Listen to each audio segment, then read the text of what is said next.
Victor Turner, who was a great anthropologist, and I'm happy to say a dear, dear friend of mine, passed away in 1983. But from the mid 70s until the time of his death, we collaborated on a lot of things. So we did conferences together, including a huge, enormous world conference on performance and ritual.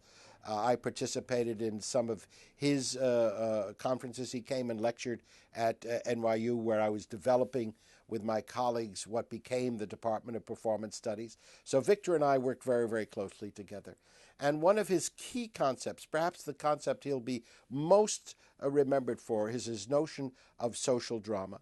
Now, for him, social drama was a four-part sequence, a dynamic sequence of breach, crisis, redressive action, and reintegration.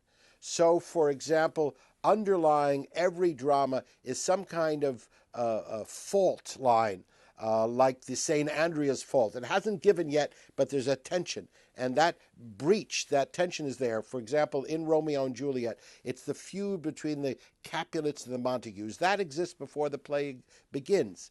The crisis is some precipitating event that brings to a fore the qualities of the breach. So in an earthquake, it's obviously the slipping of the two tectonic plates, which causes this immense destruction. In Romeo and Juliet, it could be several things. You could say it's when Romeo crashes the Capulet party and sees Juliet, and she sees him, and they fall in love.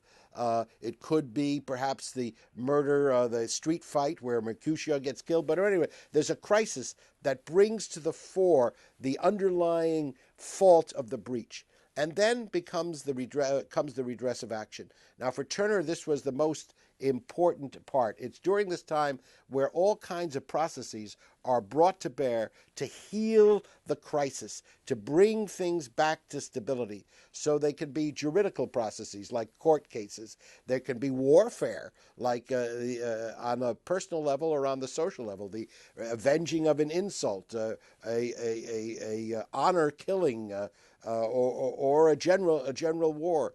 But there can also be aesthetical ways and ritual ways of dealing of redressive action. So there can be dramas, sometimes in between two great nations like China and the United States, when they were just beginning to get their relations together. We exchanged orchestra groups, we exchanged dance groups, not even theater groups, which had certain kinds of meanings, but kind of a gift exchange. So there can be gift exchange, all kinds of ways to bring groups that are in tension back into harmony. And this phase, this redressive action phase, is also a terminal called the liminal phase in traditional societies and the liminoid phase in modern societies. So it's during this liminal phase and liminate phase where we get involved in communitas, when we get involved in ritual process, all of these things. In Romeo and Juliet, of course, it's this series of scenes, the nurse arranging for Juliet to secretly marry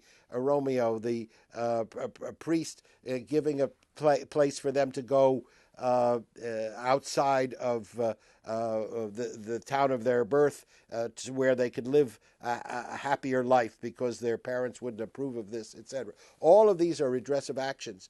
And then there's reintegration or schism.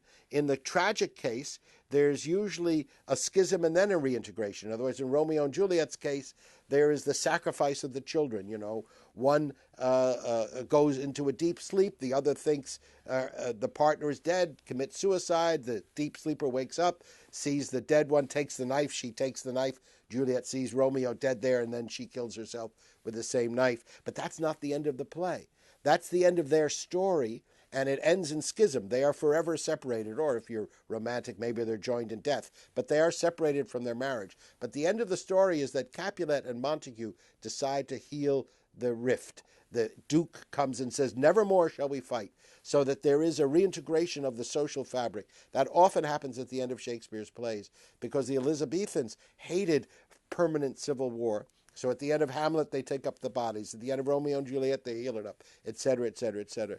In a social drama, at the end of a war, at the end of a feud, there's a kind of treaty, there's a making up, there's that kind of thing. But sometimes there is what Turner called schismogenesis. You can't make it up, so you separate. That's what happened with the American colonies and the British. The British established these colonies. There was a war, there was a quarrel, there were redressive actions, but finally the colonists defeated the British and they formed a new nation.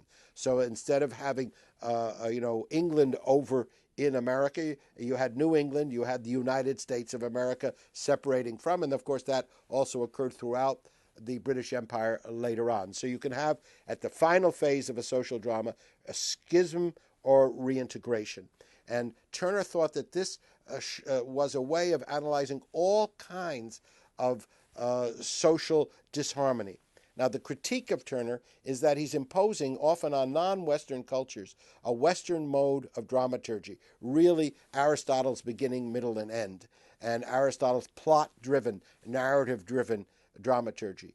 The counter to the counter against Turner is that storytelling is universal. Every culture tells their stories. And some cultures want to extend them out 1,001 nights. Some want to resolve them very quickly, the Greek tragedy, reasonably quickly in a couple of hours. But we all tell stories, and stories do involve us in crisis, breach, crisis, redressive action, and reintegration. So the jury is still out on whether Turner is right or not. Where he is right, where I still use him, is that it's an interesting theory with which to examine all kinds of performances, all kinds of performative behaviors. And if we use it in conjunction with his theory of ritual process, in another book of his, which is called The Ritual Process, where he talks about communitas in some degree of detail, and he also talks about liminality in some degree of detail, that can be very, very helpful to us. One final note.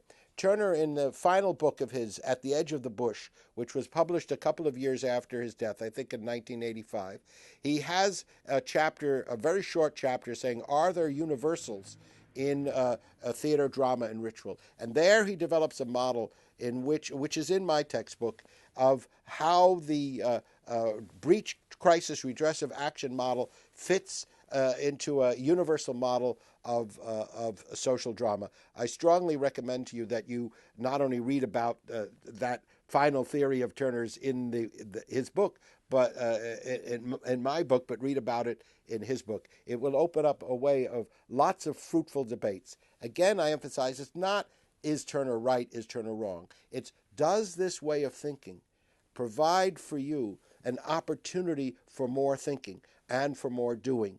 Does it open for you a chance to expand what you are doing, what you are thinking about? That's important. We cannot reduce performance studies to a quantitative science. We cannot or ought not to reduce it to something where you take an exam and you're right or wrong.